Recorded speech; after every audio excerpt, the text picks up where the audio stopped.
Hey everybody, how you doing tonight? Late night live, another late night conversation. I thought I would just jump on here to have a chat with all of you.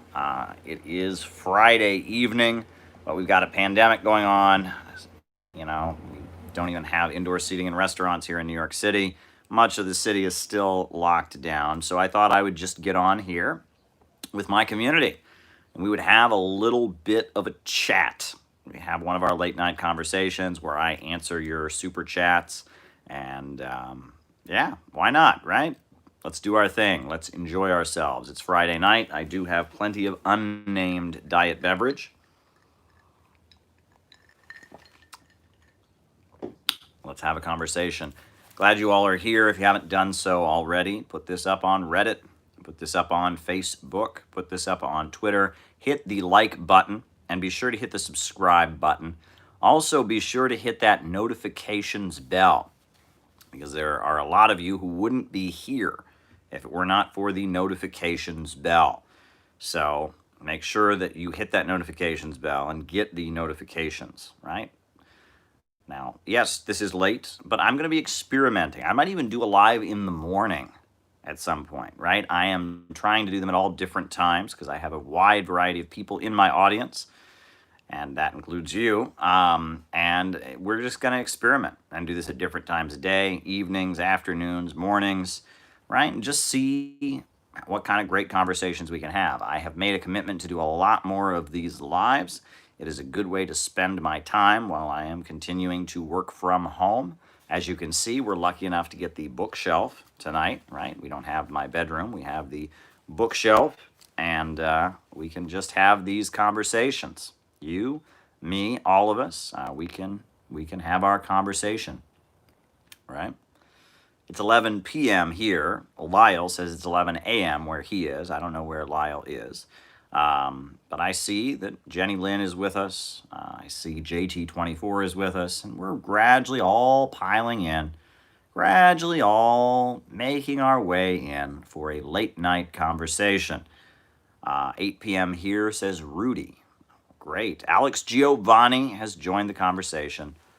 Jenny Lynn, Rig, lots of lives lately. Well, that's what we're doing. We're going to be doing lots of lives. John Doe, Jason Sarna. Yes, bring your friends and family. Let's do a late night conversation. I'm here. Joe the Red says he's taking a break from schoolwork. Glad you can spend your break with us, Joe. Yeah, keep them coming, says Jenny Lynn. It's 9 p.m. here, says Phantom Starfish. We are all over the time zones, aren't we? All right, folks, I could keep responding to the chats all night, but I might as well break into what it is that I was going to open with tonight. We'll go with what I'm opening with tonight, and then from there, I'll start. I'll do our roll call, and then we'll answer the super chats. Yes, John Clements, we do have unnamed orange beverage tonight. It's a little too late for unnamed diet beverage because I get caffeine from that. I do intend to sleep at some point tonight, so it's not one of those nights, but I definitely have orange beverage, and we'll just have our conversation. So, folks, as I'm sure you all are painfully aware, today is September 11th. It'll be September 11th here where I'm at in New York City for the next 56 minutes. And, 19 years ago was the horrendous attacks that brought down the World Trade Center, that destroyed part of the Pentagon. There was an airplane, the Flight 93, and, it's also the anniversary of the coup in Chile, 1973, September 11th, 1973, there was the horrendous coup in Chile. And so I have two things. Well, I have something I want to say about 9/11, 2001, and then I have something I want to say about 9/11, 1973. So let's start with 9/11, 2001. Folks, the organized political left responded to September 11th, 2001 horrendously.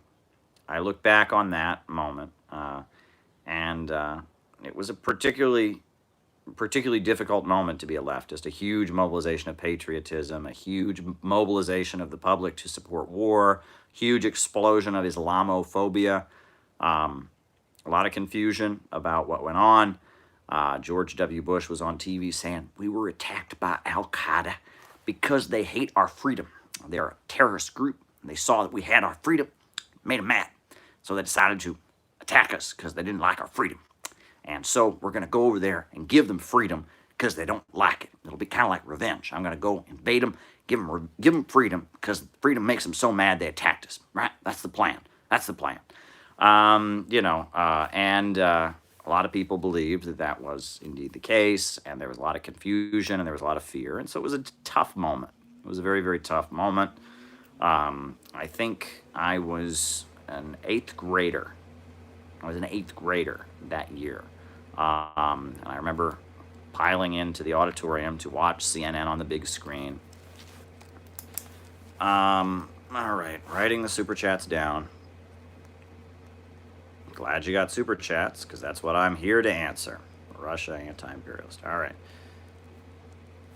Okay, so I remember 9/11, but I look back on it now. And I realize that the left completely fell on its face in response to 9/11. About a month or two after 9/11, Noam Chomsky published a book called 9/11. And it was like lectures that Noam Chomsky gave in response. Howard Zinn made some statements. There was a button that went around that said, "Our grief is not a cry for war."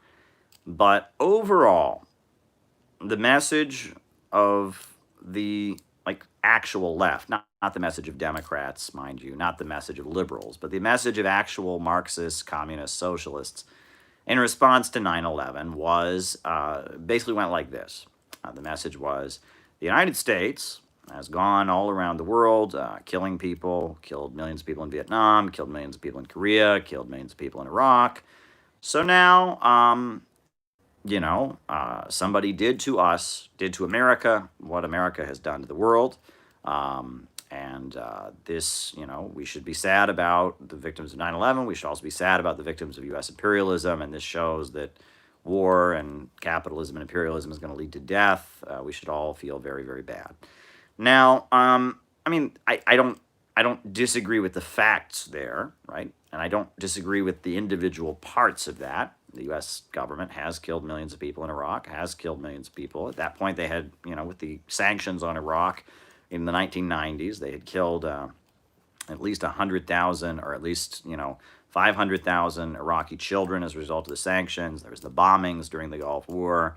The humanitarian death toll of the sanctions and bombings of Iraq during the 1990s had led to probably some estimates of 1.2 million Iraqi deaths. There was the bombing of Vietnam that killed millions of people, the bombing of Korea that killed millions of people. There was many, you can go over many crimes of U.S. imperialism. I don't disagree with the facts, but what was missing from that narrative was that the National Liberation Front of Vietnam did not attack us on 9/11. The Democratic People's Republic of Korea did not attack us on 9/11. Ba'athist Arab socialism in Iraq did not attack us on 9/11. Libya did not attack us on 9/11. The Marxists of Latin America did not attack us on 9/11. And none of those forces would have done something like 9/11 because they would have understood that that would have reinforced the ability that would have enabled the imperialists to rally the population to support further military interventions. And in fact, if you look at what the Vietnamese people did during the Vietnam War, if you look at what the Korean people did during the Korean War, you look at what the statements made by the Iraqi government during the time of the sanctions and such. If you look at the statements made by the people of South America, the Marxists, they didn't call for death for average Americans. They didn't. Instead, they called for solidarity with average Americans, right? There's a story from the Vietnam War of there's a group of U.S. troops that are in an area, and all of a sudden bullets are going off, all around them. The U.S. troops are ducking down, and then the Vietnamese shout, "Black soldier, lay down your gun," right? And that the Vietnamese, even when they killed actual occupying troops in Vietnam, they made a point of not killing black soldiers, because in some instances they didn't kill black soldiers because they saw African Americans as victims of racism and colonialism in the United States. Now, there were many black soldiers who were killed in Vietnam, but there's many stories of Vietnamese snipers or whatever shouting, "Black soldier, lay down your gun," and not killing black soldiers, right? I think I have somewhere, if I have it around here, do I have it here? I have somewhere on this bookshelf. I feel like an old man now. Oh boy. Somewhere on this bookshelf. Yes, right here. I actually have the biography, the autobiography of the U.S. Army general who was captured during the Korean War. All right, this is the biography of General Dean. And again, this was a U.S. Army general. And he was held captive by the North Koreans. They tried to win him to communism. And they talked, Major General William F. Dean, right? When he was held captive by the North Koreans, they tried to explain to him that black workers in the United States were oppressed, that the working class in the United States was oppressed, that capitalism was a bad system, right? I mean, the people of North Korea do not see average Americans as their enemy. The people of Vietnam do not see average Americans as their enemy. Never did. The people of Cuba do not see average Americans as their enemy. In fact, Assata Shakur, a black liberation activist, is still in Cuba. There are a number of black liberation fighters who are in Cuba. QAnon, all right.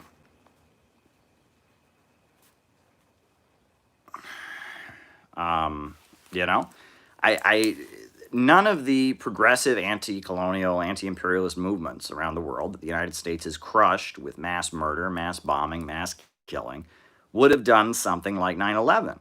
They did the opposite. They tried to have unity with the American people and build unity with the American people in the struggle against imperialism. I told you all when I was in Iran, I heard the Ayatollah actually say when he was addressing the crowd that we don't hate average Americans. Iran did not attack us on 9/11.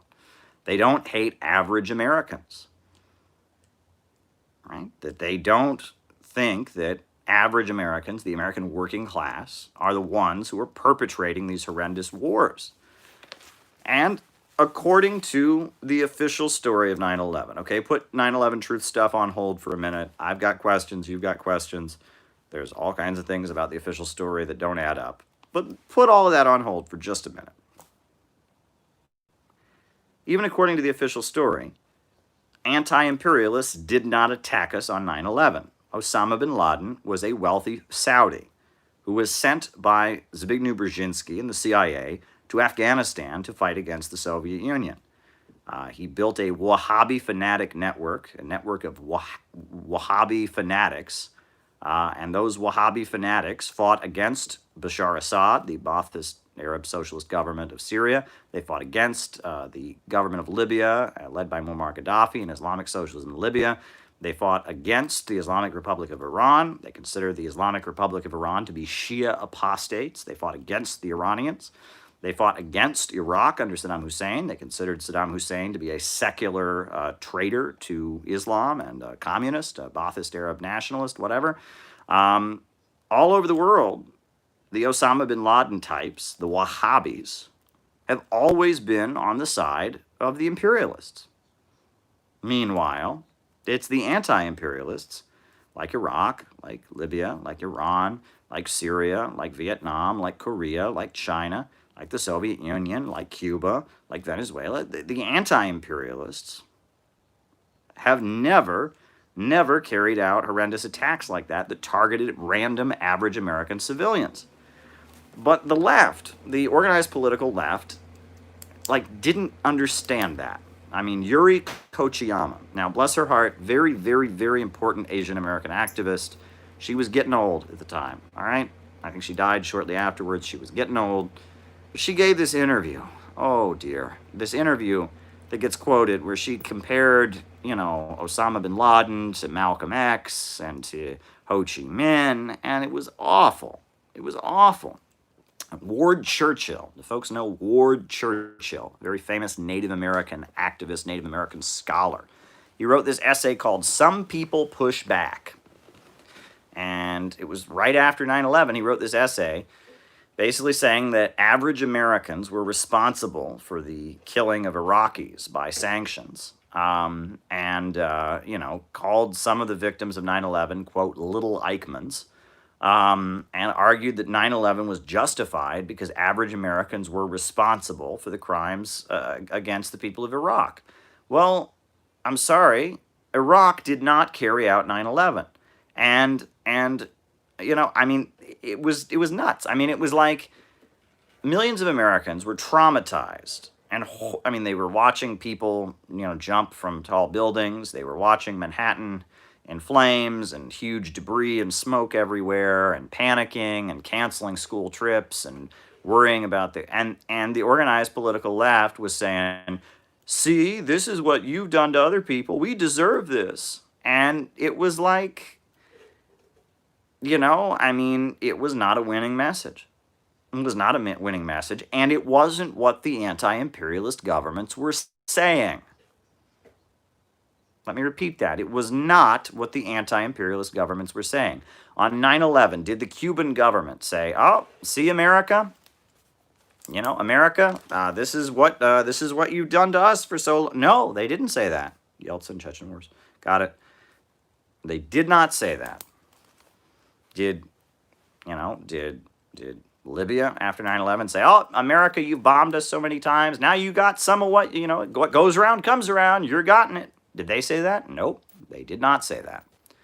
Did Iran after 9/11 say, oh, America, what goes around comes around. See, you did that. No, they didn't say that. All the anti-imperialist states did not say that because they knew who Osama bin Laden was. They knew who the Saudis were. And they had been dealing with scum like this for a long time, right? Especially the Middle East, right? They had been dealing with terrorists like this for a long time. Libya offered deep condolences to the United States and offered to torture for the United States. There was that rendition program. People remember that? Syria, same thing. They not only did they offer condolences to the United States, they offered to torture for the United States. We'll help you get these guys. We've been dealing with Al-Qaeda for a long time. Iraq offered condolences to the United States, right? All the anti-imperialist countries. In Iran, there was a big gathering of people that marched with candlelight vigils and were saying they opposed terrorism and stuff. The anti-imperialists, they knew that 9/11 was not an anti-imperialist action.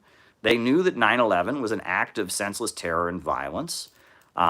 They started to have questions about the official story of 9/11 way before anybody in the Western world did. All right, showing footage. Right? They didn't say that.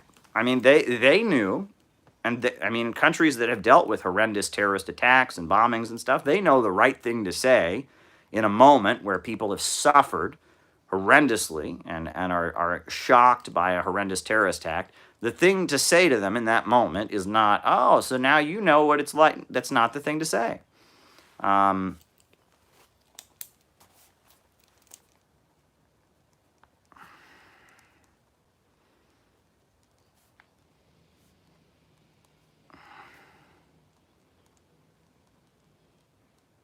Right? They know better than that.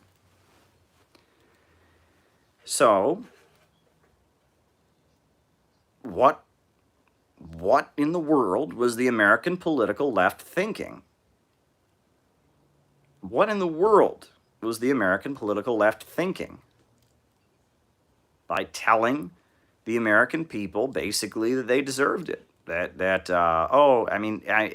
Trying to portray 9/11 as if it was some kind of anti-imperialist attack. It wasn't. Osama bin Laden is not an anti-imperialist, right? He's not. And no anti-imperialist state applauded 9/11. Okay, writing it down.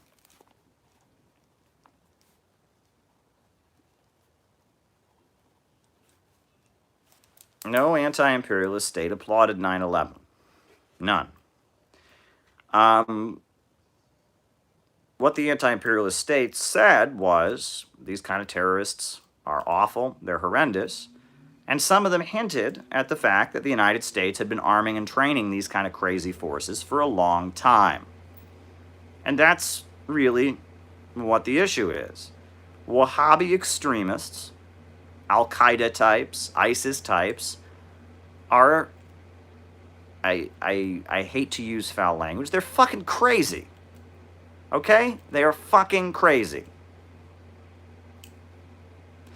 They are nuts. They are murderous, bloodthirsty killers. They don't have rational sense. They murder people horrendously. They take human lives without the slightest bit of mercy. They have got this crazy Wahhabi fanatical ideology, and they do horrendous stuff in Afghanistan, right? The forces backed by the United States in Afghanistan, these Wahhabi fanatics, Osama bin Laden's army, went around pouring acid onto the faces of women who didn't have a headscarf on. Permanently, deforming their faces. What kind of sick person would do something like that? It's just not a sensible. You're not dealing with an anti-imperialist force that makes calculated decisions. No. You're dealing with insanity. You are dealing with insanity. Right? Watch an ISIS video. That is insanity. That is insanity. Pouring acid onto the faces of women, crashing airplanes into buildings. This is not, drowning people in cages, lighting people on fire. You are not dealing with a rational actor here. You are dealing with criminal, deranged insanity. But it's a criminal, deranged insanity that U.S. imperialism actively fomented for the purpose of fighting against anti-imperialists. That's what's missing, folks. Osama bin Laden is not an anti-imperialist. Osama bin Laden is an anti-imperialist. ISIS are not anti-imperialists. They're anti-imperialists. The late Cold War, Zbigniew Brzezinski, Henry Kissinger, they had this strategy of finding crazy, insane, violent extremists and thugs and terrorists and unleashing them against legitimate communists and revolutionaries. Pol Pot, that's a bin Laden, right? Pol Pot's a lot like bin Laden, right? Crazy killing, executing people for wearing glasses. Someone said FDR. They have a super chat on FDR that I missed or something. Killing people for wearing glasses. Trying to forcibly impoverish the population. Pol Pot was an anti-imperialist. He was a deranged killer and a nut, right? That we, the United States, I shouldn't say we, I should say the U.S. government, because you and I didn't do it. The U.S. imperialists unleashed these crazy forces against the Soviet Union, unleashed these crazy forces against Ba'athist Arab socialism in Syria and Iraq, unleashed these crazy forces against Gaddafi's Libya and against Iran. And in response, these crazy forces that engage in violence and killing and terror and have no logical sense, according to the official story, turned around and then attacked the person who armed and trained them, the state that armed and trained them. Now, there could be a lot more to it than that. There could be. But these forces are not anti-imperialists. These forces are, it would be like, say a person, right? Say there was somebody who didn't like homeless people, right? There were homeless people in a park or an area, and he didn't like these homeless people. So he got a wild dog, a wild rabid dog. And he took this wild, deranged, rabid dog that's foaming at the mouth and all of that, took it to the park, took the leash off of it, and said, go get him, and hoped it would go and bite the homeless people. And it did bite a bunch of the homeless people. But then it turned around and bit the guy who unleashed it. That's what happened on 9/11. Right? The United States found a wild dog. I see you. The United States found a crazy, wild dog. All right. You don't remember I was asking about FDR. Okay. Internment. All right. A crazy, wild dog. And that crazy, wild dog attacked the homeless people in the park, and then it went back and it bit the person who unleashed it. That's what happened. And all the anti-imperialist states said, we have been dealing with this insanity that we know you've been fomenting for a long time. Now it's bitten you, so now maybe we can all kind of come together. Maybe we can all come together. I see. Maybe we can all come together and agree that we ought to shoot this wild dog, right? And that was the hope of the anti-imperialist states. Russia, China, Cuba, Iran, Iraq, Syria, Libya. They all said, great. So now you unleashed this wild dog called Wahhabism on us. It's been driving us crazy for 2 or 3 decades. Now, finally, the crazy wild dog has gotten around to biting you. So now, America, you've woken up. We can agree that Wahhabi extremists and Al-Qaeda is nuts. So let's join together and deal with this. And did the United States do that? No. No. The United States somehow convinced the world that it was necessary to invade Iraq. The USA invaded Afghanistan, but conditions in Afghanistan have gotten much worse. There's more terrorism and drug cartels there than ever before. And then the United States attacked Libya, an anti-imperialist state, and then it attacked Syria, an anti-imperialist state, and it's the same policy. And they've been trying to get those kind of fanatics into the Muslim areas of China, right? We know that. There's been a big effort to spread Wahhabism among the Uyghur folks in China. And that the U.S. imperialists, they don't care, right? They don't care. They do not care. At the end of the day, if the wild dog that they've unleashed to attack the anti-imperialist states, the Wahhabi menace that they've unleashed on the world, occasionally turns around and kills Americans, they don't really care. That's what we've learned since 9/11. They don't really care about our safety. It's far, far more important to them to overthrow socialist governments than it is to keep you and me safe. What we have learned since 9/11 is not that, oh my gosh, Americans, we've done. No, throw Ward Churchill, throw it out, throw it in the garbage. He has some good writings on some stuff, but his analysis of 9/11 is wrong. Take Noam Chomsky, throw it in the garbage. What we've learned since 9/11 is that our leaders have no qualms unleashing a dangerous menace on the world, Wahhabism. And even when this dangerous menace called Wahhabism turns right back around and attacks the United States and kills Americans, they still don't care. And they still will keep supporting Wahhabism because they don't care about us. The ruling class of the United States does not care about us. It doesn't care about people in the developing world. It doesn't care about people in Europe. It cares about its profits. It cares about raking in billions and billions of dollars by controlling the oil markets, by controlling the global networks of trade, by keeping countries around the world poor. That's what they care about. And even if the menace of Wahhabism that they've unleashed on the world turns around every so often and kills a bunch of Americans, they don't care. And that's the problem. And that's why people like Tulsi Gabbard is not a Marxist, not a socialist, not an anti-imperialist, many things in her record that we can talk about that are not so good. That's why, I should say, isn't she Lieutenant Colonel Tulsi Gabbard? Lieutenant Colonel Tulsi Gabbard ran for president with a platform of stop arming terrorists and stop regime change wars. There's people in the Pentagon who realize this. There's people in the FBI who realize this. There's people in the CIA who realize this. There's people in the State Department who realize this. This is a nutty, nutty policy.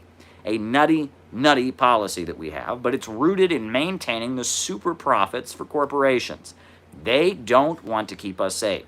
That's what you need to know about 9/11. And the fact that the U.S. left responded to 9/11 with a message that almost sounded, to most people who heard it, like they were saying somehow America deserved to be attacked, somehow Americans deserved to die. The fact that the left responded to 9/11 that way, they didn't expose the fact that our government, they didn't expose the fact that we're attacking the wrong people, that the U.S. government is arming these forces and doesn't care if they turn. Instead, they made it about, as if we'd been attacked by. Gave you the idea. All right. Writing it down. All right? They didn't care. I mean, that's the story that people need to understand about 9/11. And that it continues right up to this day. Trump kills Qasem Soleimani. And why does he kill Qasem Soleimani? He kills Qasem Soleimani because he wants to overthrow and destabilize and weaken an anti-imperialist state called the Islamic Republic of Iran. Well, killing Qasem Soleimani is a huge gift to Al-Qaeda and ISIS. Qasem Soleimani killed more ISIS fighters than anybody. I mean, he was an anti-ISIS hero, right? He protected Christians in Syria. He protected Christians. And yet, people are so. I mean, it's nuts. It's nuts what they've done, right? That they are going around killing and murdering the enemies of Al-Qaeda, acting like Al-Qaeda and ISIS's air force, essentially. Right? Okay, I listen to a lot of things. They're going around acting like ISIS and Al-Qaeda's air force. And, there should be mass outrage about this. We should be angry that our government isn't fighting the terrorists, that our government is too busy fighting the enemies of the terrorists. Osama bin Laden was not an anti-imperialist. ISIS are not anti-imperialists. And if you think they are, you're deeply delusional. The anti-imperialist states have been fighting ISIS and Al-Qaeda types far longer than we have. And that is what the U.S. left got wrong on 9/11. They got that so devastatingly wrong. So devastatingly wrong.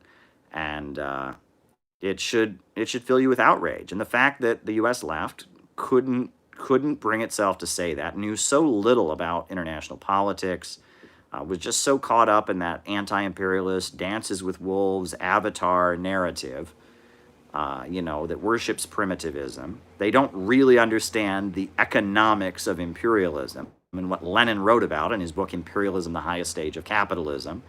They think imperialism is bringing electricity to the Amazon rainforest.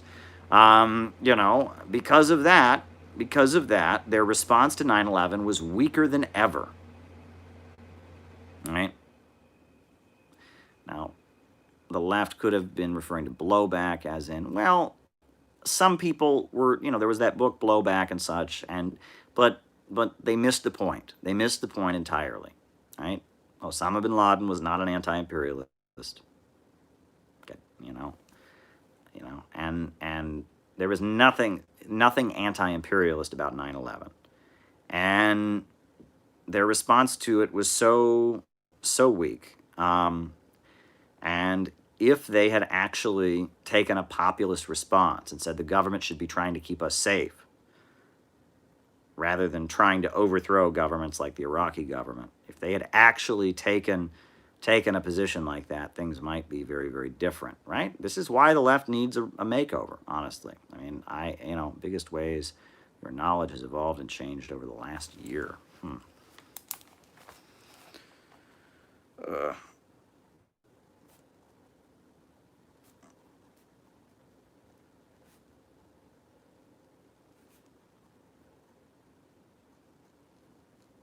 Now, the other thing I wanted to comment on was the other 9/11. It's kind of stereotypical in left-wing circles to say there's the other 9/11 because the Chilean coup of 1973 happened on September 11th, 1973. Now, that's kind of cliche, too. All right. Security state.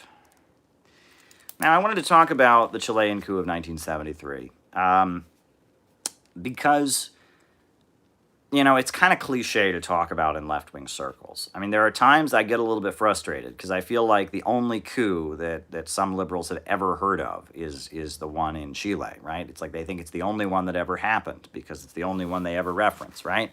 And that the U.S. government has supported all kinds of brutal, murderous coups. Indonesia, for example, far more people died in the Indonesian coup than died in the Chilean coup. The Chilean coup was awful. It was horrendous, absolutely horrendous, and I'll talk a little bit about how horrendous it was. I don't want to get into too many details about that because I don't want you to all be too depressed. But the Chilean coup, 1973, was horrendous, and what needs to be said about September 11th, 1973, is that people don't realize how horrendous what went on in Chile in 1973 was, and that there is a menace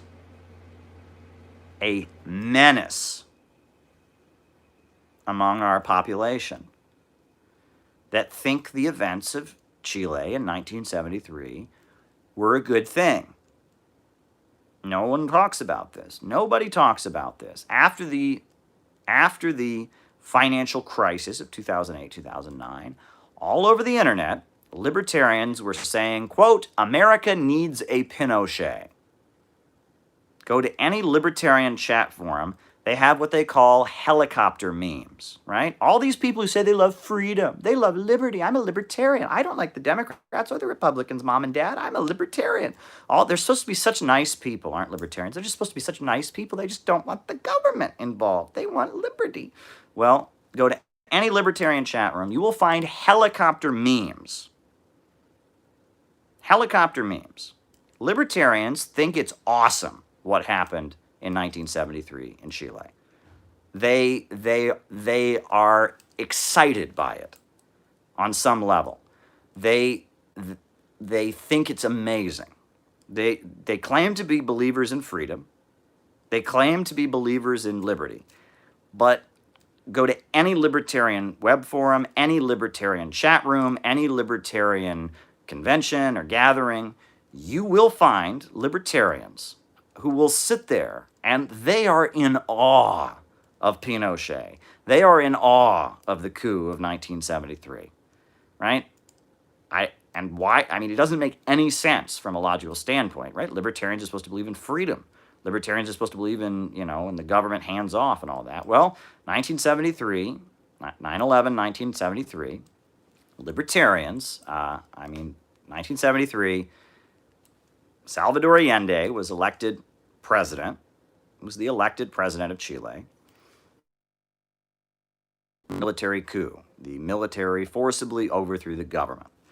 And then from there, with the help of the CIA, the Chilean military went around rounding up well-known leftists and activists, about 20,000 of them, and took them to a stadium in the national capital, and began torturing them and killing them, right? There's the case of Victor Jara, the most well-known folk singer, and how they cut off his hands and electrocuted him to death, and then they hung his dead body at the entrance of the stadium so that as they brought other leftists in, they would see this well-known leftist hero and feel awful as they saw this dead body of their hero at the front of the stadium. Sick stuff. Horrendous stuff. Not only did the regime conduct these horrendous torture activities, torture about 20,000 people and kill them, not only that, but after that, they didn't even have the decency to bury the bodies for them. They would just dump the dead bodies in the streets to terrify the population, right? So you would wake up in the morning in Chile, and you'd look out the window and there'd be a corpse with flies all over it on your street. And it would be some communist or socialist or leftist or a trade unionist or progressive activist, and their corpse would be there on the street. It's disgusting, right? Go to Victor Jara, it's Jara, Jara, Victor Jara. Go to his Wikipedia page. Read what they did to him. Libertarians think this is awesome. Let me repeat that. Libertarians think this is awesome. They think it's great, right? They tell you that, oh, they believe in liberty, they believe in freedom. No. They think it's amazing what happened in 1973 in Chile. Milton Friedman, the Chicago school economist, was the advisor. The Chicago boys, they called them, went in there. And libertarians, to this day, think that what happened in 1973 in Chile was amazing. And they have all kinds of memes. And I don't even know if this even happened, right? Supposedly, Pinochet would throw communists out of helicopters, right? And so they had these memes about free helicopter rides for communists, free helicopter rides for communists. I want to give you a ride in my helicopter. They think this is hilarious. They think it's funny. This is what libertarians really are, right? Libertarianism is a cover. It's not really about freedom. It's not really about liberty and government hands-off. They just hate communists. When it gets down to it, they just hate communists. That's really what it gets down to. They don't like the idea of equality, right? Read Ayn Rand and Atlas Shrugged. They think some people are naturally superior to others. They don't like religion and Christianity. They don't like any notion of social equality because it would make them. They all think they're great men, mind you, right? They all think that they're great men. They're Atlas holding up the world. They're great men, and they don't like any notion that they should have equal rights with anybody else. They don't like the notion of a state because a state would make them equal to one of us inferior rabble. They think that they are gods, they're great inventors, and that the government, everyone should just step back and let them rule over all of us inferior rabble. That's what they believe, right? Read Atlas Shrugged, read The Fountainhead. That's what libertarians believe. And that's why, despite claiming they believe in freedom, the Chilean military junta overthrew the elected government and went around rounding up leftists and communists and killing them for no other reason than they disagreed with them. And libertarians who claim to believe in freedom think that's amazing. They think that's awesome, right? They don't really believe in freedom. They just hate communists. They just believe in demented, psychopathic capitalism. That's what they believe in, right? And it's like no one will call them out on this. All over the internet, for years, you will find, libertarian memes celebrating what went on in Chile, libertarian memes. We need a Pinochet in America. We should overthrow Obama with a Pinochet. Obama's a socialist, overthrow him. Helicopter meme. It's demented, right? We know that horrendous things have gone on under communist governments. We know that, but we don't celebrate them. Right? It doesn't give us pleasure that bad things happen in socialist countries, right? Most of us argue that, I don't think the Cultural Revolution was a good thing. I think that we may disagree with some of the narrative out there about why it happened, but we don't get off on reading about gulags. We don't get aroused by reading about the Cultural Revolution. We recognize that thing was wrong because we're human beings. We have empathy. Right? Our desire to build a socialist society is based on wanting a good life for everyone. Libertarians think wanting a good life for everyone is a weakness. It's a human default, right? They believe compassion is weakness. They believe in the virtue of selfishness. So the idea of a whole bunch of communists getting killed just for being communists thrills them. It arouses them. I wonder if they masturbate to it. Seriously. It is nuts. Now, someone is asking me, how do I respond to libertarians who say, well, Pinochet was brutal, but he created economic growth? Well, you point out that that's not true. That's not actually true. In fact, what Pinochet did destroyed Chile's economy, right? Immediately following the mass killing of leftists, he immediately proceeded to destroy the Chilean economy. They had roughly 30% unemployment, right? Right now in the United States, things are bad. We've only got 8% unemployment. 30% unemployment. They cut the food subsidies program, right? Children in school would faint from malnutrition. Even still to this day, there are people who grew up under Pinochet who are mentally disabled because of childhood malnutrition. The United Nations went to Chile in the 70s to do studies on the effects of malnutrition on childhood brain development. What the Chicago boys did to Chile was an absolute disaster, and the National Association of Manufacturers confirmed that. Everyone confirmed that, right? There was mass unemployment, there was mass poverty. The middle class of Chile, the industrial middle class, well-paid copper miners, well-paid industrial workers, gone. The middle class was wiped out by the military junta, right? And a small group of people got very rich. Most of the population drowned in poverty. And when you get rid of the above-ground economy, mind you, right, and you strip away all the food subsidies and just take away any social welfare program, any stimulus to the economy, whoop, it's gone immediately. When you do that, the result is that pretty quickly an underground economy develops. And Chile became a center of the drug trade and of prostitution, of the sex trade, right? Prostitution, drug trafficking, starvation, childhood malnutrition, right? The average Chilean family in the 70s, the average Chilean family spent 74% of their income on food. Can you imagine that? 74% of their income on food. Now, libertarians, somehow they think there was this Chilean economic miracle. Well, that Chilean economic miracle, that happened in 1985, like a decade, well over a decade later, after the Pinochet government was so desperate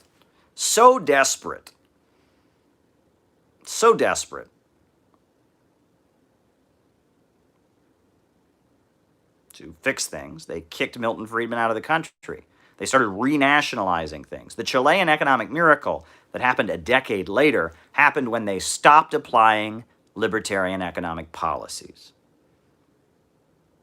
I'm just telling you the reality. Read Naomi Klein, very good book, The Shock Doctrine, goes into great detail about this. Great book. Right? There's many other things that have been written about it. The Chilean economic growth did not happen until after Chicago School in Economics was broken with. Right? Meanwhile, I don't know about that, Dunca Chino asked me about, I don't know. The Chilean economic miracle, what happened was the economic demolition of Chile.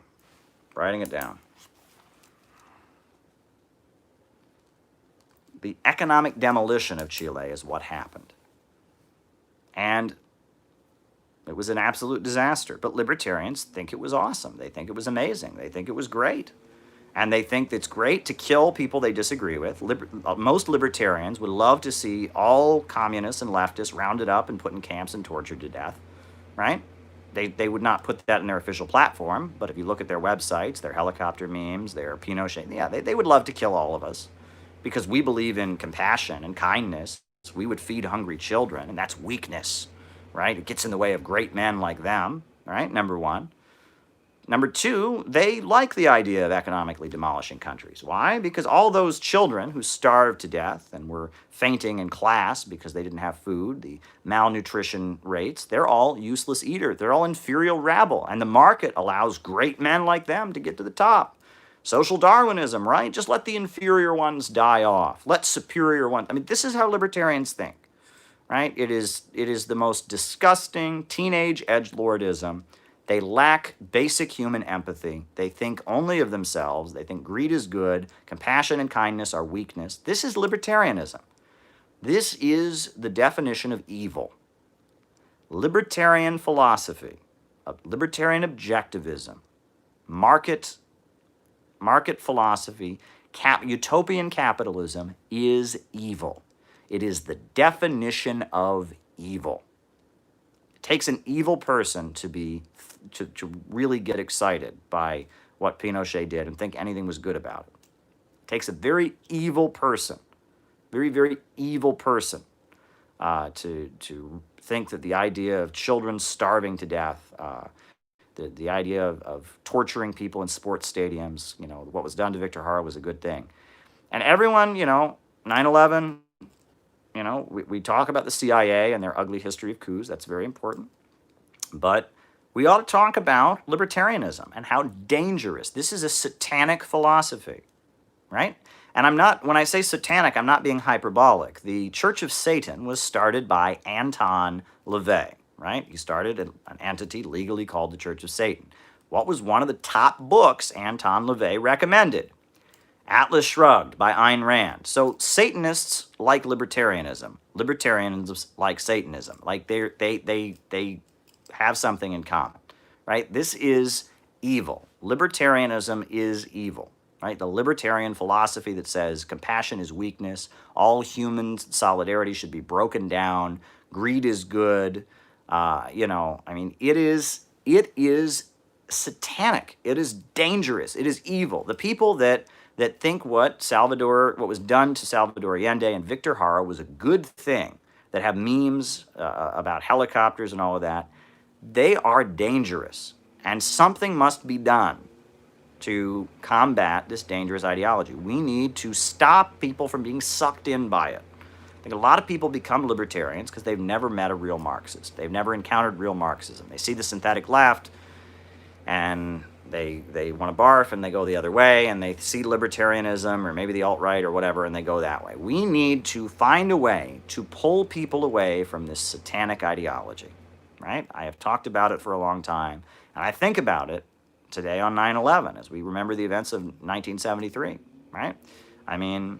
We need to think about how to get people away from the very, very dangerous ideology of libertarianism. So sorry to be so grim, folks. It's 9/11. It's a sad day. It's almost not 9/11. 8 more minutes of 9/11. Sorry to be so grim. I'll try to be a little more chipper and cheery for the rest of this live because I owe it to you all. We're a community. We're here for each other, right? We're here for each other, and we're trying to be supportive. We're trying to be kind to one another. We're trying to hold each other up in a world that often tears people down. So I'll try to be in a little bit more of a chipper mood for the rest of this live as I answer your questions, we do our roll call, etc. But, thanks for bearing with me there as I gave 2 rather bitter reminiscences about 9/11. Oh, Vietnamese versus Chinese socialism. Very good question. All righty. Okay.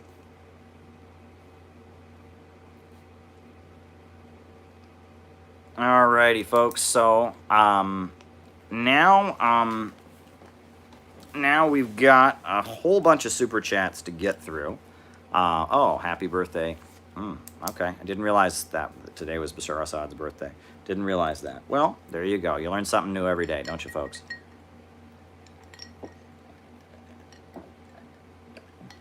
All right, folks. So I've got a bunch of super chats. Young Marx wrote poems sympathetic to the devil. Well, actually, I'll address that. Young Marx, devil. Because Saul Alinsky also. Person works 2 to 4 hours a week with little pay and benefits, is counted on as employed. Right. Oh, we'll talk about unemployment statistics. That's a good one.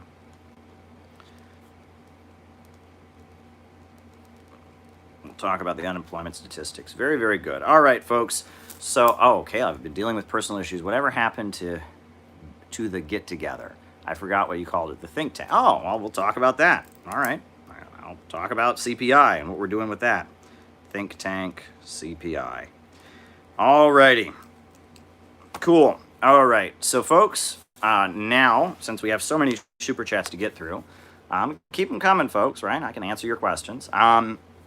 Let's do our roll call. Names and locations, folks. Names and locations. I will call you out as I see you.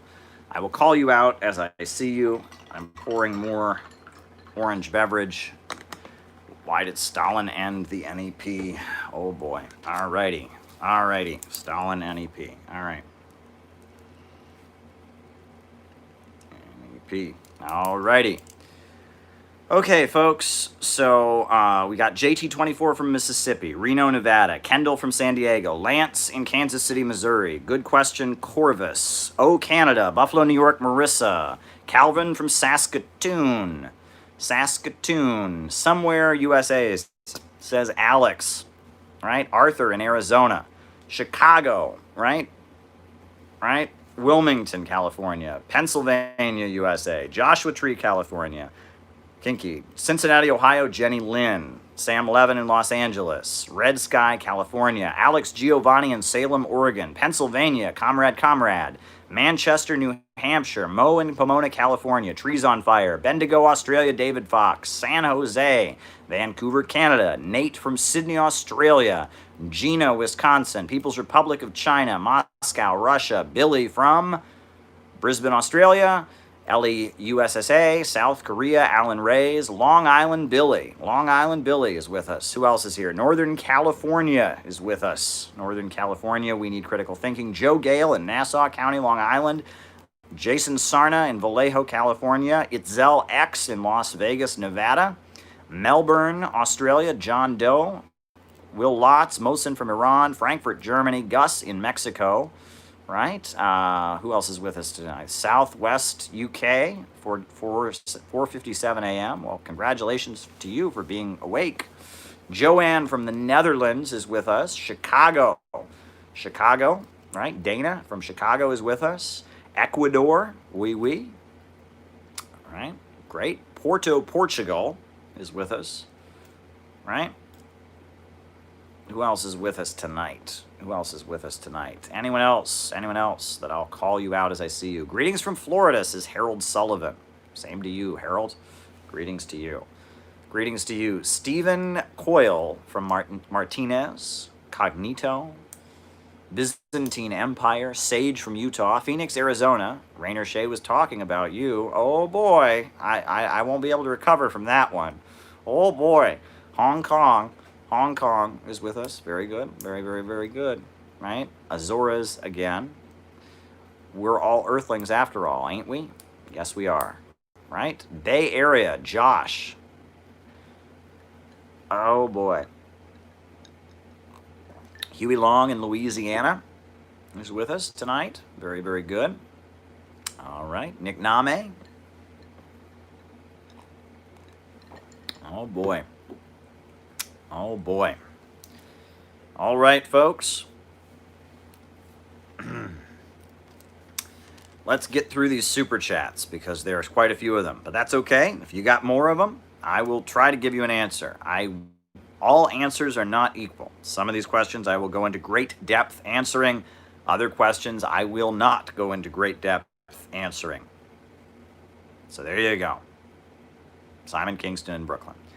All right, Russia anti-imperialist, question mark. The person says, is Russia anti-imperialist? The answer to that question is yes. Russia saved its economy from the fall of the USSR by re-nationalizing and putting under government control oil and gas. Russia's economy is centered around selling oil and gas, which it then utilizes to subsidize its farming sector, its industrial sector, and otherwise.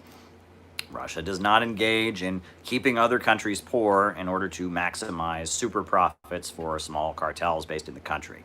In fact, Russia does the opposite. With the Eurasian Economic Union, in Africa and other countries, Russia spends a lot of money to try and develop countries so that they become more prosperous, and Russia becomes more prosperous doing business with them. Imperialism is an economic relationship. It is when monopolies carve out spheres of influence around the world. They keep the world poor in order to keep themselves rich. Russia is not doing that. Russia's economic relationship with countries that it trades with is not a predatory one. They're not trying to put Syria out of business. They are not trying to put Iran out of business. They're not trying to put China out of business. Rather, they want Iran to become more prosperous. They want China to become more prosperous, because then they become more prosperous. I have been to Crimea, right? And Crimea has hugely economically benefited from joining with Russia. I mean, the amount of economic investment they've received, the amount of there's this beautiful bridge that's been built there, all kinds of, you wouldn't believe, right? No, Russia is not about keeping the world poor in order to enrich itself. Imperialism is an economic relationship. Imperialism does not refer to having influence over other countries, to trading with other countries. Imperialism is not a synonym for military interventionism. Imperialism is a global system of monopoly capitalism. Russia is not engaging in that. Russia is actively pushing back against that system. Russia is a good friend of socialist China, good friend of socialist Vietnam, a good friend of socialist Cuba and socialist Venezuela. And you're just, Russia is not an imperialist country. Imperialism is a system, not a verb. And if you understand the Marxist definition of imperialism, you will understand that Russia is not an imperialist country. Next, are QAnon brown shirts? Well, I don't think so. Brown shirts were a fighting group, right? It was the stormtroopers, the SA, right? They went around beating people up and fighting people. I think most QAnon believers just sit at home waiting for the next Q drop and arguing with people about, I'll write it down, don't worry, writing it down, and arguing with people about QAnon and what it means. USSR imperialist. So, I think most QAnon are just sitting at home, talking about the conspiracy theory with their friends. And, I don't think most of them are engaging in brown shirt-like activity. Is it possible that some of the right-wing Trumpers who go around beating people up and stuff are Q adherents? Certainly possible. But I think QAnon is more of an internet conspiracy theory. It is a way to interpret Trump's actions. He can do the opposite of what you want him to do, but you think it's all part of a great master plan. It's a kind of conspiracy narrative of the world that involves the great satanic pedophile plot, and Q and Trump are in fighting with the deep state, etc. There's a difference between a conspiracy theory and a mass movement in the streets that's harming people. There is right-wing people in the streets harming people and attacking them. I don't think that they're necessarily QAnon. I don't see QAnon playing that role. I think QAnon might be something that those people believe, but it's a separate thing. Okay. Yeltsin and the Chechen Wars. Well, there was Chechen separatism for a long time. The United States and Saudi Arabia were working with Muslim extremists, to try and break Chechnya away from Russia. That happened, and it was something that very many people in Russia were very upset about. It was a part of the instability that followed the fall of the Soviet Union, as you had a lot of organized crime, and in Chechnya you had a lot of terrorist, anti-Wahhabi extremist forces. And Putin has been able to resolve a lot of those problems, and that's part of the reason he's so widely loved. I mean, in Chechnya now, they have found a way that region can maintain a lot of its more Islamic traditions and stuff, but remain part of the Russian Federation. So, I think that, the instability in Chechnya is very much associated with the Yeltsin era. No doubt about it. Okay. All right. Showing footage of 9/11 to 9-year-olds, was that abuse? I really don't know. I mean, is 9 years old, is that old enough to really understand 9/11 and all of that? I don't know. I think 9 years old might be old enough, right? I mean, maybe it might be necessary to get parental consent, but I don't really know, honestly. I really don't know. I mean, it depends what you're showing the kids about 9/11, right? Are you showing them like dead bodies and stuff? Are you just talking about it? Because at 9 years old, you're old enough to know 9/11 happened. You're old enough to watch a film about it. But maybe if the footage is a little bit too graphic, I don't know. I mean, honestly, I'm not a child psychologist. I am not a developmental psychologist. I don't know. I'm not a psychologist at all. I'm not a mental health professional. So I don't really have the answer to that. I will say that there are very big efforts to try and scare kids, because when you're a child, you don't have very much depth, right? One of the saddest stories I ever heard. Broke my heart. Made me angry. I was working at a job I used to have before I did political stuff, when it was just kind of a, regular non-political job I had. One of my coworkers she was a single mom. She had a kid, but she had been divorced, and she practiced Orthodox Judaism, and her son went to an Orthodox Jewish private school. So one day I'm at work, and my coworker is talking about how she wanted to go take her son to the movies. She said, but there was a big problem, because the only movie theater that had the movie that he wanted to see was a movie theater that was next to a mosque. And her son was afraid to go to the movie theater because he thought he might get blown up. And I said, why in the world would he think he was going to get blown up at the movie theater? Well, because he had been shown so many movies at his Orthodox Jewish school about Muslim terrorists and suicide bombings and stuff, that this kid, he was a child, right? That's not a rational thought. But if you're a child and you show a child over and over and over again movies about suicide bombers and terrorism, a child is going to be so terrified to go to a movie theater next to a mosque. He's going to have been traumatized with seeing over and over again, films about suicide bombings and stuff. That her kid, I don't know, the kid was like 8 or 9 or whatever, was too scared to go to a movie theater because it was near a mosque, because he was convinced that he'd learned in his Orthodox Jewish school, Muslims blow people up, Muslims kill people. Now, do you think that kid is going to grow out of that? No. I mean, he'll probably eventually develop the courage to walk by a mosque, but he's going to grow up to be a hater. He's going to grow up to be a bigot. He is going to grow up to be a hateful, anti-Islamic, Islamophobic person. And that's called brainwashing, and it's wrong. It's absolutely wrong. So, I mean, that filled me with rage. Filled me with absolute rage, right? It just filled me with rage, right? That I would think that, what children need to be taught, they need to be taught about the horrors of the world, but they need to be taught tolerance. They need to not be taught that certain religions, entire religions, are their enemies. They need to be, if a child is that brainwashed, that they won't go to a movie because it's next to a mosque. Abby Martin's has been on the rabbit hole, 9/11. I was 6 during 9/11. Okay, all right. So, alrighty. All right. Why did Saudi Arabia attack the USA if they're allies? Good question. Very good question. Now, to be clear, the Saudi government did not attack the United States. Officially, it was a terrorist group led by a wealthy Saudi named Osama bin Laden.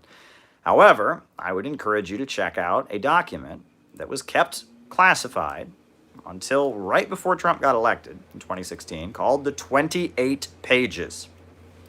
Do you remember the 28 Pages? The 28 Pages.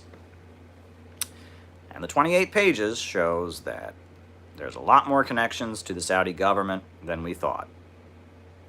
And, yeah. The footage of 9/11 was the live footage of it happening that day. Understood what was happening. All right. So, yeah, it wasn't officially the Saudi government, but it was an extremist group in Saudi Arabia, and the ties of that extremist group to the Saudi government are quite massive. Why did they attack the USA if they're allies? Good question. Very good question. Isn't it quite interesting? All over the world, Al-Qaeda is on the same side as the U.S. government, tied in with Saudi Arabia, the biggest American oil supplier, the biggest weapons purchaser. But somehow, they attack the United States. Very interesting. Very interesting, isn't it? Doesn't exactly make any sense now, does it? Yeah. That's one of the things about the official story of 9/11 that doesn't exactly make any sense now, does it? Yeah. Pretty bizarre, isn't it? Isn't it also pretty bizarre that it just so happened that when the Yankee Empire falls, could you see Russia and EU aligning and becoming imperialist? All right. Okay. Put that at the end of the questions.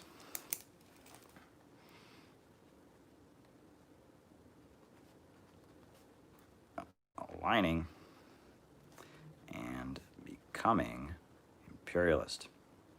But yeah, it's pretty weird. There's a lot of things about 9/11 that, hey, I got questions about. Fidel Castro wrote a whole column saying he had questions about some stuff about 9/11, and yeah, good question. But let's be clear, it was not allegedly the Saudi government, okay? All righty. All right. Someone says that Bill Clinton approved the appointment of the Russian President Putin. No, there was a transfer of power in Russia. There were some deals made, and all kinds of things were made. But it became very clear, especially by about 2008, that Putin was an anti-imperialist. Now, Putin went and met with George W. Bush and all of that. But, it was a gradual process. Putin didn't change Russia's economy like immediately overnight. There were some some gradual shifts, and it took a while for Putin to actually make Gazprom and Rosneft the center of the economy. There were a lot of private capitalists who were kind of absorbed into the Russian state apparatus. It was a long, complicated process. So 1999. I think that in 1999, folks didn't really realize, the Western capitalists didn't really realize who Putin was, who they were dealing with. I think that's an important thing to remember. And that Putin, Putin's presidency, he has evolved and adapted over the years, right? There's ways that he talked when he first came into office that are very different than the ways he talks now. And, he's evolved and adapted, right? Which is what a sensible leader should do, right? If one just sticks to the same old policies, whether they work or not, right? So yeah, okay. Next question. Why did FDR approve Japanese internment? I don't know. And it was wrong. And the Communist Party USA also participated and approved of Japanese internment, and that was wrong, right? The Communist Party basically expelled their Japanese members and sent them a letter telling them to participate in Japanese internment, and that's not right. That's wrong. It's wrong. All righty. Next question was Mossad, 9/11, Bush. I don't even know. Is that a question? Mossad is the Israeli intelligence services. 9/11 was a terrorist attack that happened on September 11th, 2001. George W. Bush was president of the United States. Saudi Arabia is a country. You just named four things there, and you want. I don't know what you want to answer. I've talked about all of those things except like Mossad, because I don't know much about Mossad. Yeah. Next. All right. China and Xinjiang, I'm sorry, I cannot for the life of me remember how to pronounce the Uyghur region. I just call it the Uyghur region because whenever I say the name, I say it wrong. And then someone always corrects me about how to say it, and I forget it. So rather than do what I just did and pronounce the name of the Uyghur region of China so wrong, I just say the Uyghur region, right? But that's totally true. That, you'll remember that starting under Mao, China proclaimed the three worlds theory when they proclaimed that the Soviet Union were social imperialists, and that based on that, they were the main danger to the people of the world, and they would align with the U.S. imperialists. And the U.S. imperialists were not as bad as the Soviet social imperialists. And so based on that, yes, in the Uyghur regions, the CIA worked with Chinese Muslims to help the Mujahideen in Afghanistan. That's true. And many people have argued that the unrest that continues in the Uyghur regions has largely been China paying the price for that mistake, right? Because they allowed these Wahhabi groups to kind of set up an apparatus and have a following in those regions. And then there was the horrendous knife attacks that China endured. And that, China's position on Afghanistan and the Afghan war was wrong. They were on the wrong side, right? And they were on the wrong side. They were aligning with the U.S. imperialists and against the People's Democratic Republic of Afghanistan. It was wrong. And I'm critical of Deng Xiaoping, right? Deng Xiaoping's foreign policy, not just in Afghanistan, but in Vietnam, Kampuchea War, not good stuff, right? I think Deng Xiaoping's economic policies were good for China, and they were necessary, but I think that a lot of his foreign policy was wrong. Person asked about the project for the new American century. Yeah, that was widely discussed, right? Is that there was a document that was published, that advocated, it was like a neocon manifesto, that advocated invading a number of countries, and on that list was Afghanistan and Iraq, and the Project for a New American Century, and it argued that it said some kind of Pearl Harbor-like event might have to happen before an event like that, before the U.S. public would support these military interventions that were needed. And so many people that see U.S. foreign policy as being contrived and all of that look at the Project for a New American Century that was signed by a number of neocons as kind of proof that they had plans in the works before 9/11, right? Now, it's not saying 9/11 was necessarily a conspiracy or something. It's just saying that when 9/11 happened, all of a sudden the Patriot Act was already written, the Project for a New American Century, they were ready to go, and that they had been waiting for something like 9/11 to happen so they could jump. They had an agenda to ram through as soon as it happened. Many people have pointed that out. And the Project for a New American Century is one evidence of proof of that. And it's a lot of neocons. So yeah, it's a pretty scary document. All right. How has my knowledge changed and evolved over the last year? In the last year, I will say that I have gotten particularly interested in Cold War strategists. I have been studying Zbigniew Brzezinski as kind of a case study, as kind of the master anti-communist of the Cold War. Furthermore, I've gotten particularly interested in psychology. I've been studying the works of Sigmund Freud and the critiques of psychoanalysis. And, you know, I've tried to study more economics as well. But, you know, I feel like my political training was in political science, and I was a member of a political party, and I was a political activist for a long time, and I focused on political theory. But I've realized that to enrich my political understanding, it is really necessary to come to understand economics and psychology. So I feel like my study of the fields of economics and psychology have expanded and greatly expanded my understanding of politics, right? That politics only goes so deep. But if you can get, you know, into economics, which I've tried to really get into economics, study Keynesianism, right?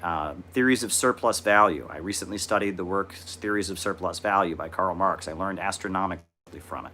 I read one of the very good biographies of Zbigniew Brzezinski. I actually read Zbigniew Brzezinski's Grand Chessboard, which is, you know, a Cold War. It's an atrocious anti-Russian book that was published, you know, after the Cold War was over. And I've come to understand, you know, the strategies that the imperialists utilize. You know, one book I really actually enjoyed was Wayne Madsen's book about the manufacturing of a president, about the life of Barack Obama. I learned a lot from that book as well. A lot of good information there about how the CIA operates and intelligence agencies and stuff.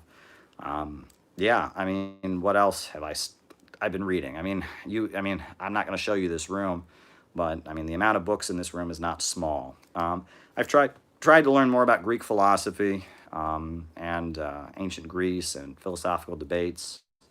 Yeah, there's a lot of topics I've delved into. I'm constantly trying to learn.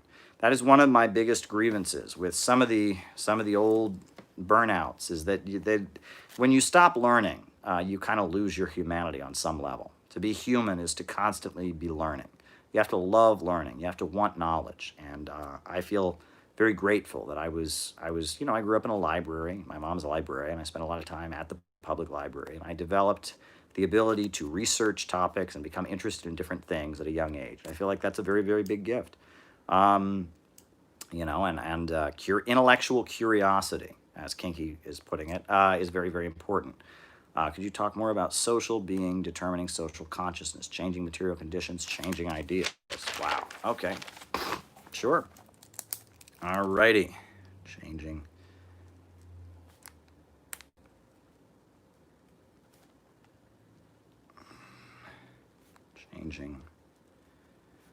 ideas. All righty, folks. We're moving right along. Plenty of super chats, but that's okay. That's what I'm here to do, is answer your questions. All right. Next was about 9/11 and the security state. You know, did 9/11 enable a vast growth of the security state? You betcha. Did surveillance, the Patriot Act, violations of civil liberties? You betcha. You betcha. You know, I mean, there was a huge expansion of the security state after 9/11. I've not read that author. I'll just tell you straight up, I don't know that author. All right. Am I a Dengist? No, I am not a Dengist, because Deng Xiaoping is a leader of China. I think he did a lot of things right, but I just told you I'm critical of his foreign policy in some ways. I think his foreign policy was not good. I think that his economic reforms were necessary in order to save China from you know, the problems created by the Gang of Four and to bring China into the future. But did he make a lot of mistakes? Yes. And that he was, you know, he developed socialism with Chinese characteristics. It was for China in that period. And, you know, now is a different time and I'm in a different country. So why would I blindly follow the policies of, you know, of him? I want to develop socialism with American characteristics. All right. What are the differences between Vietnamese and Chinese socialism? All right, so socialism with Chinese characteristics is the Chinese system. In Vietnam, they call it the socialist-oriented market economy.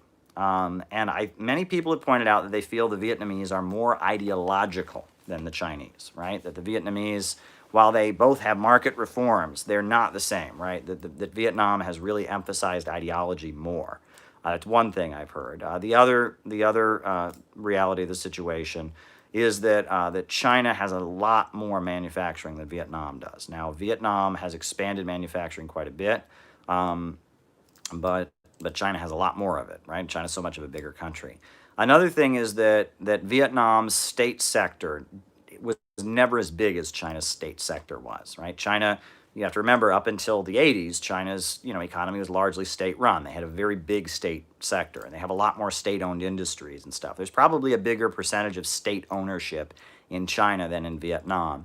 What I also think is interesting is when I've been to events by the Vietnamese communists, they always emphasize they don't consider themselves to be a fully socialist country yet. They say we are not fully socialist yet. We're moving in that direction. With our socialist-oriented market economy, we're not there yet. And they talked about their achievements in terms of providing health care to children, in terms of providing universal education, in terms of raising the life expectancy and such. But they say that they would like to be a fully socialist country eventually, but they're not there yet. And I think that's a difference there. There's a very good document, which I've circulated, which is about Vietnam and their view of the socialist economic system. And I've talked about it on different lives. It's very, very good. But it's not the same as the Chinese view. If you want the Chinese view, read the writings of President Xi Jinping. And there's a number of documents where you can read the Vietnamese view, and there are different views. I mean, they have a different perspective on things, and the countries don't always get along. There are some islands that are disputed. There is still a lot of remaining pain and anger about the Kampuchea War. And so, there are differences between Vietnam and China. And I think that there are differences, the Communist Party of Vietnam, sometimes they'll swerve closer to being more friendly to the United States and against China. Other times they'll swerve closer to being China and seeing the United States as an imperialist country. But, Vietnam and China are both socialist countries. They're both trying to develop and raise their people out of poverty. They're both, utilizing market mechanisms to do it, but they have a state-run economy. And they've both carried out huge economic miracles, right? And no one gives them credit for that. There's a great article published by the World Business Forum, Behind Vietnam's Economic Miracle, right? Socialism in Vietnam has had tremendous results. Socialism in China has also had tremendous results. Now, were bad things done in both countries? Of course. But, let's talk about the achievements. No one ever talks about the achievements. Now, someone says that young Karl Marx wrote poems sympathetic to the devil. Well, it's interesting because, Saul Alinsky, his book Rules for Radicals actually is dedicated to the devil. And this is one of the problems, right? Is that, there's actually Mikhail Bakunin, who was the anarchist contemporary of Karl Marx. He wrote a book, which I read when I was a teenager, that I just jumped up and down, and I was so pumped up, and it was called God and the State. And, there's this desire to rebel against unjust authority. And, if that unjust authority is wrapped in the mantle of religion and God, it makes sense that one might embrace Satan, right? In Mikhail Bakunin's, book, in his book, God and the State, he argues that Satan represents free thought and thinking for yourself. Especially there's that narrative of the fallen angel, right? The idea that Satan was an angel who staged some kind of rebellion against God and was thrown out of heaven. And that based on that narrative, when the church is seen as the institution propping up feudalism and propping up the traditions and remnants of feudal society, you have this narrative of Satan as the first rebel, right, as a fallen angel. You can understand why, there's that song by the Rolling Stones, Pleased to Meet You. Oh, wow, Kinky just mentioned it as I'm singing it. But yeah, it makes sense, right? And I think when I was a teenager, I may have felt like that on some level. But things have changed, right? And that's not how things really are anymore. First of all, feudalism is long, long gone. right? Second of all, the people ruling our world are not justifying their actions in the name of religion very much. They tend to be justifying their actions in the name of free markets and liberalism. So it's a more complicated world. But why would young Karl Marx write a poem like that? Why would Saul Alinsky dedicate his book "Rules for Radicals" to Satan, the first radical? Why would the Rolling Stones have that song? It fits in with this kind of anti-clerical, anti-hierarchy spirit of rebellion that you find in leftism, right? Going back to the French Revolution. So, I don't fault Marx for doing that. Marx was an atheist. I mean, he was a materialist. And let's remember, why don't I add this? Karl Marx's family were forced to convert to Christianity against their will. No one talks about this. Well, people do. I say no one talks about this in a lot of cases where they actually do, so I should stop using that phrase. Sometimes I just use a phrase and I just use it to death. I'll try to stop doing that. But Karl Marx, his father, Karl Marx was from a Jewish family, but his father wanted to get a job working for the German government. And there was a law that in order to work for the German government, you had to be Christian. So when Karl Marx was a child, his whole family was forced, in order for their father to get a job working for the government, they were forced to convert to Lutheranism and get baptized, which nowadays you might think that's just some cheap religious ritual, but back then it was quite a process. You couldn't just go and do it. You had to prove to the religious leaders, the ministers, that you actually believed this. That's not right. Not right. It's not right. If I were Karl Marx and, I came home from school one day and my dad says, all right, we got to adopt a new religion. All right, next week, we're all going to sit down with the minister. We're going to learn to repeat a bunch of religious phrases. You're going to have water poured on your head. You're going to get up in front of a group of people and swear you believe a bunch of stuff you don't believe, because if you don't do that, I can't keep my job. I would get mad about that, wouldn't you? I mean, it's compared to what a lot of people have gone throughout history, being burned at the stake and stuff, it's not much. But, I mean, do you blame Karl Marx for having anger at religion when his family, in order for his father to have a job that he's entitled to, working for the German government, they're forced to go through this degrading, humiliating, ritual of converting? I would be angry about that. So, in terms of Karl Marx's life, it makes sense. In terms of the historical conditions of the church and feudalism, it makes sense. In terms of the narrative of Satan as the first rebel, it all makes sense. It all makes sense. I can understand why Marx did that. Whatever. Okay, unemployment statistics.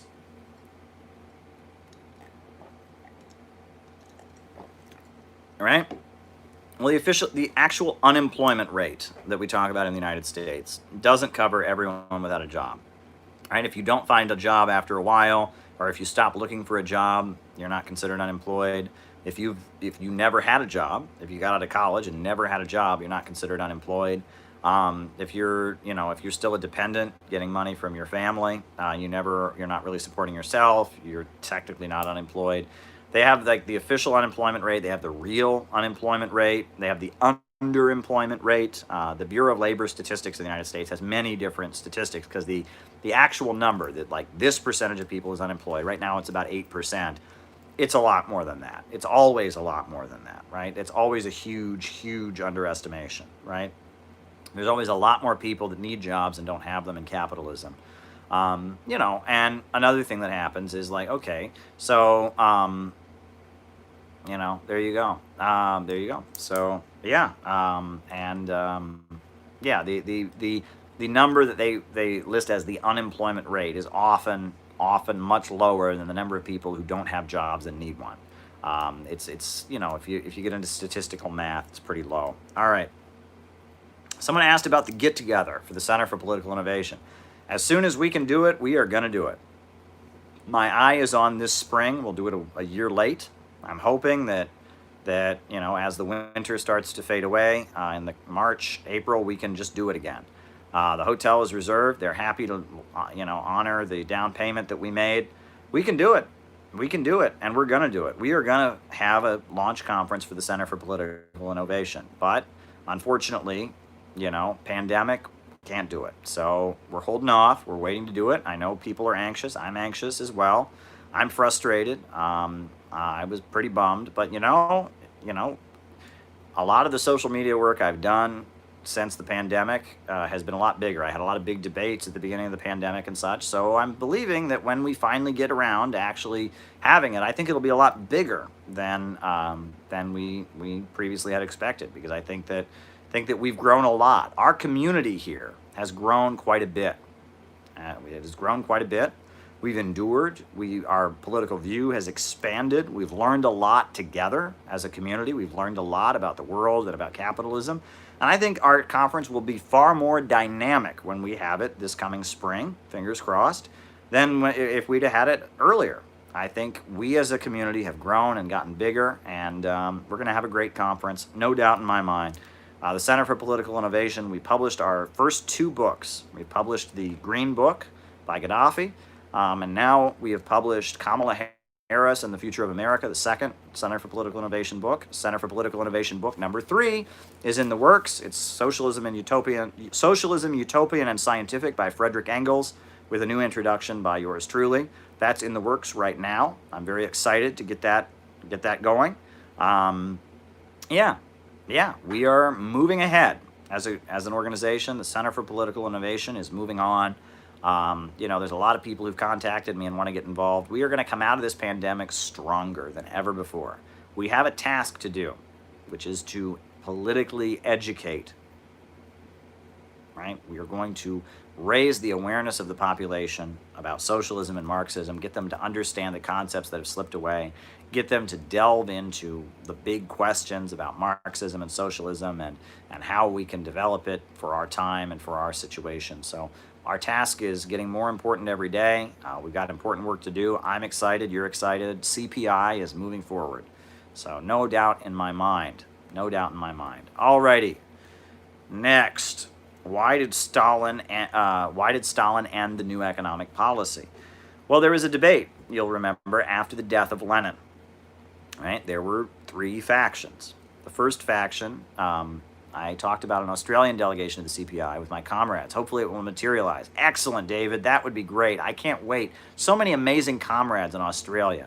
I mean, you all invited me on to a Venezuela solidarity Zoom call. Amazing conversation on there with not just yourself, but Helen and others. It was amazing. And so many great Australian communists.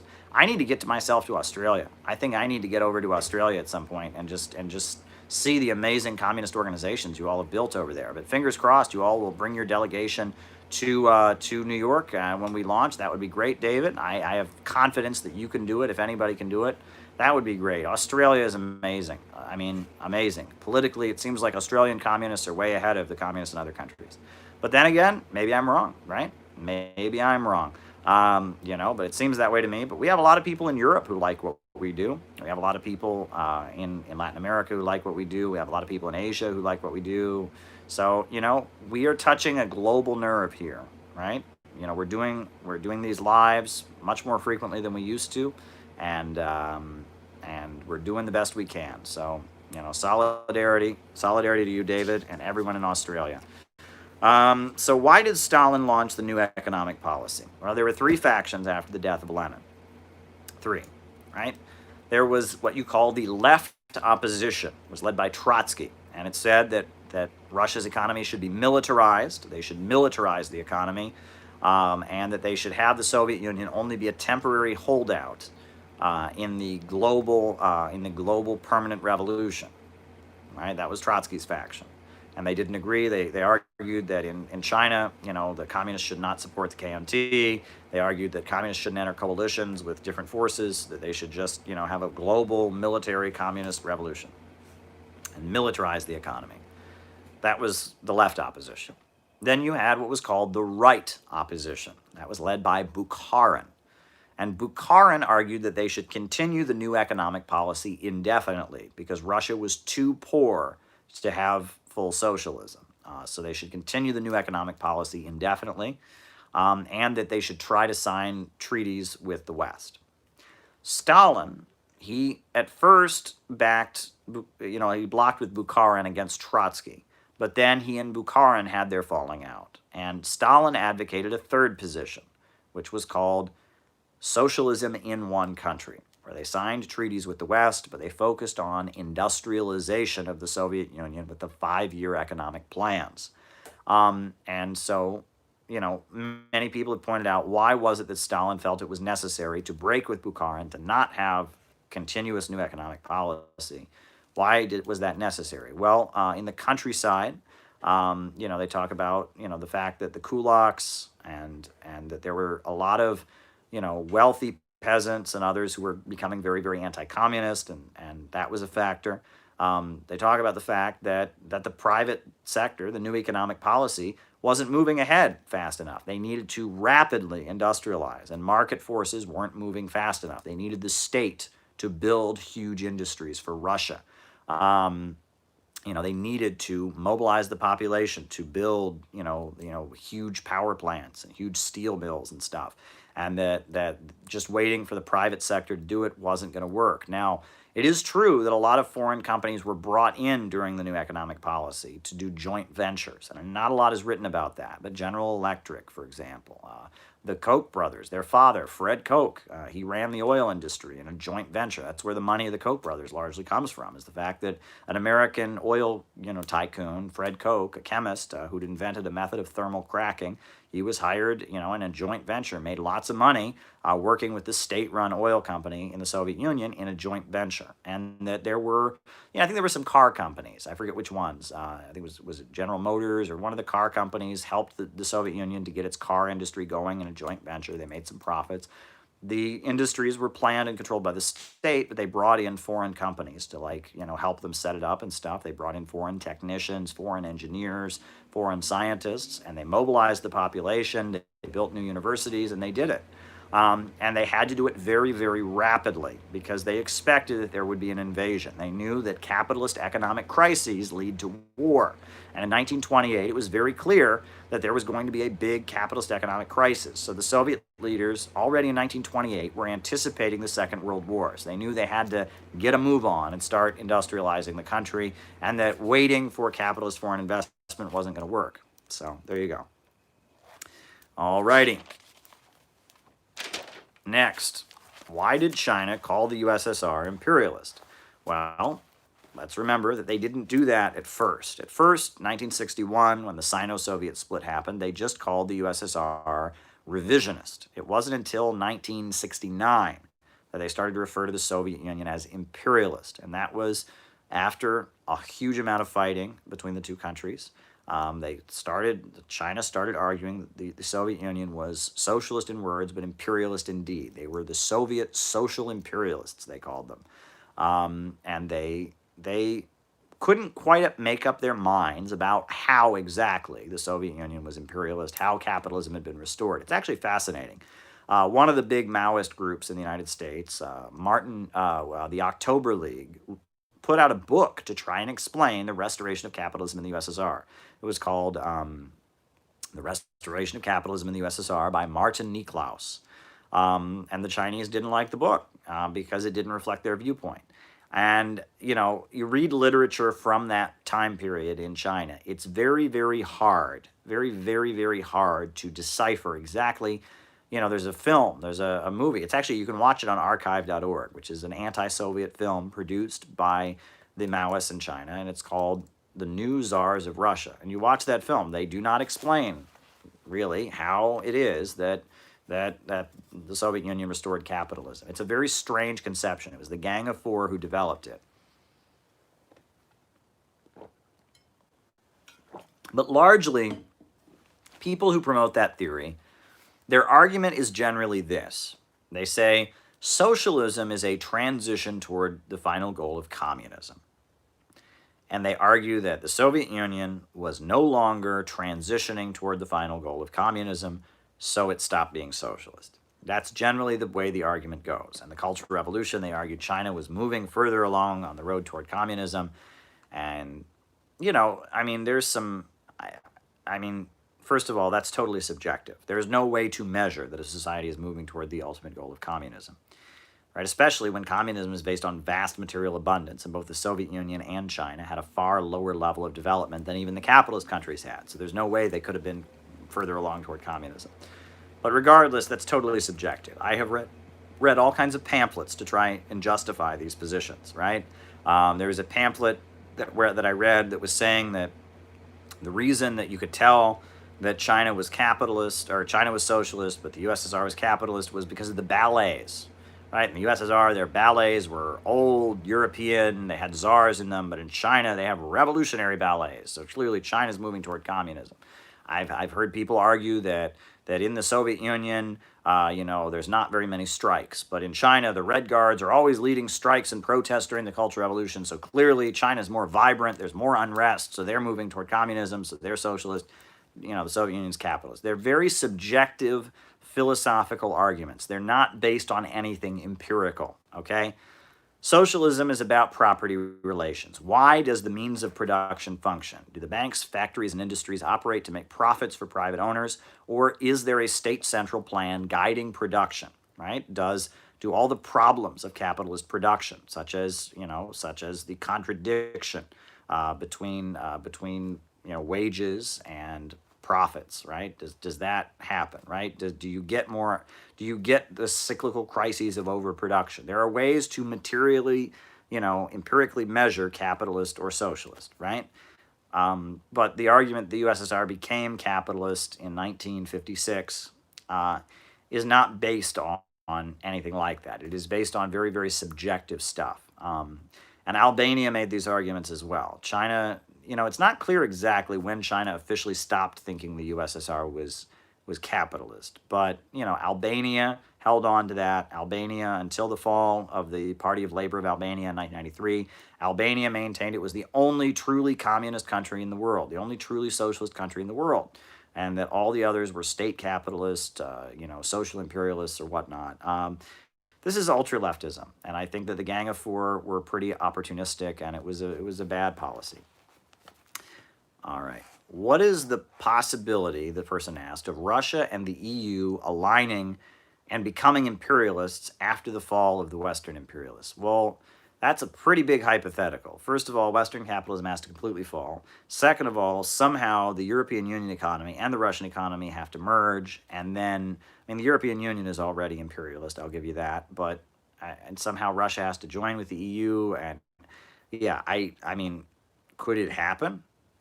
Maybe. I don't know. A lot of things could happen. A comet or a meteor could hit the Earth.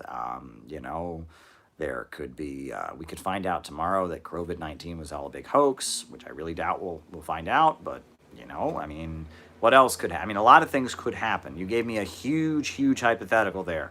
And what is the possibility that this could happen?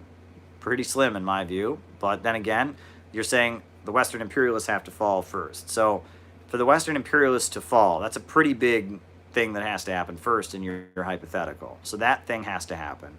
And then you're saying afterwards, that would change global dynamics so much, right? If Western capitalism and imperialism were no longer leading the world.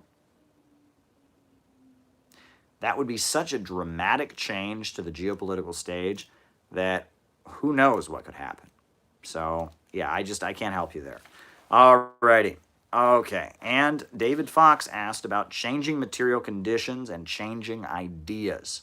Well, yes, ideas are largely rooted in material conditions, right? You talk about religion, for example, right? There's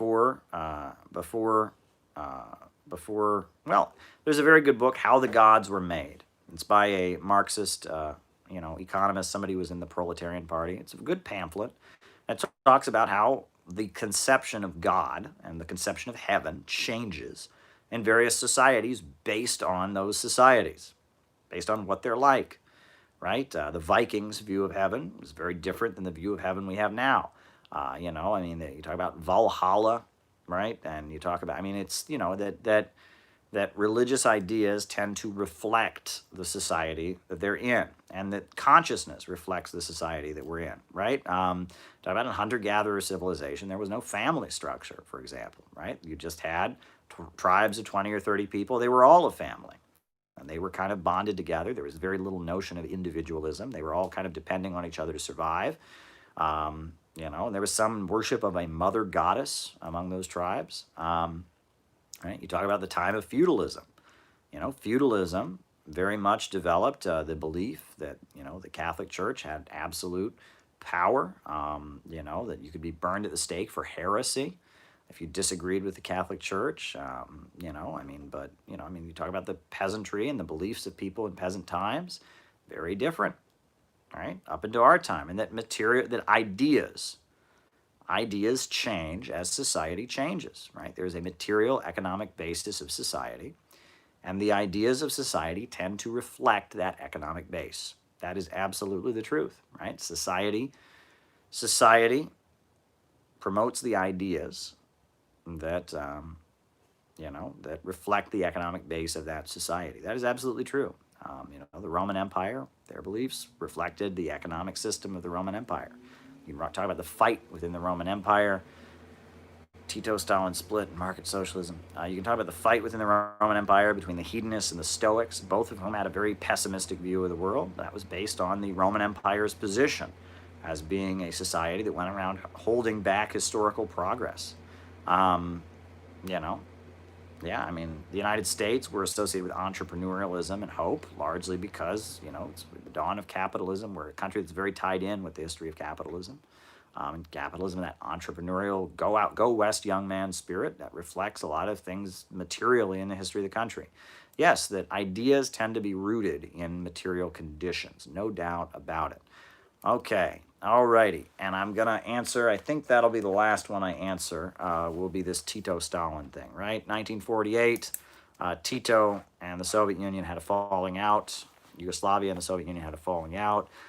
Tito had this notion of factory autonomy, and he called it worker self-management, where every factory was autonomous and sold its goods to the state, kind of like Soviet collective farms. Collective farms sold their goods to the state, and it was like factories were like collective farms. That wasn't the reason for the disagreement. I think the reason for the disagreement was that Yugoslavia has long had an independent streak to it. The Soviet Union positioned itself one way, and I think Yugoslavia wanted to didn't want to cooperate with the Soviet Union in the Cold War, and it realized that the U.S. imperialists would make them a deal, and that they could cut ties, and they could go and do their own thing. I have some old literature on it. Tito's Plot Against Europe was a pamphlet put out by the Communist Party on it, but largely Yugoslavia was trying to be independent. A lot of Trotskyists embraced Yugoslavia at first.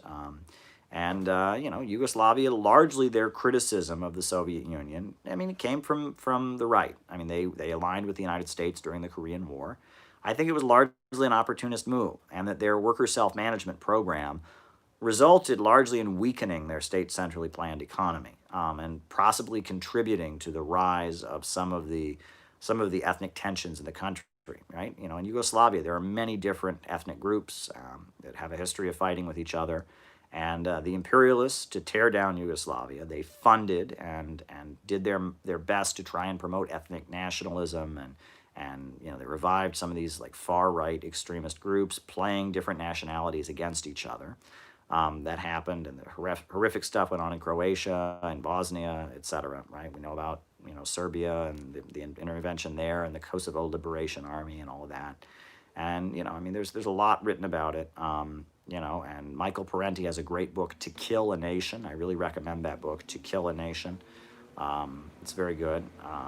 The International Action Center put out a lot of books on it. There's a good book called Liar's Poker that was put out. The author of it was somebody who was part of the Workers' Party of Belgium. He goes into great detail the history of Yugoslavia. It's very fascinating. Liar's Poker. So very, very good. All right, folks, it's been fun. I always enjoy talking to you all. It's a late night live, but that was good for some of our folks in Australia. It's always fun to talk to you all. So every live is a new experience for us, right? Let's keep that in mind. Every live is different. We had kind of an interesting conversation about 9/11 at the beginning. So if you missed it, go back and watch. Then we answered a bunch of super chats. It's been good, folks. So I think we'll end here. Remember, we need a government of action to fight for working families. A new upsurge in the struggle against U.S. imperialism is now emerging throughout the world. Ever since World War II, U.S. imperialism and its followers have been continuously launching wars of aggression, but the people of various countries have been continuously waging revolutionary wars to defeat their aggression. While the danger of a new world war still exists, and the people of all countries must get prepared, revolution is the main trend in the world today.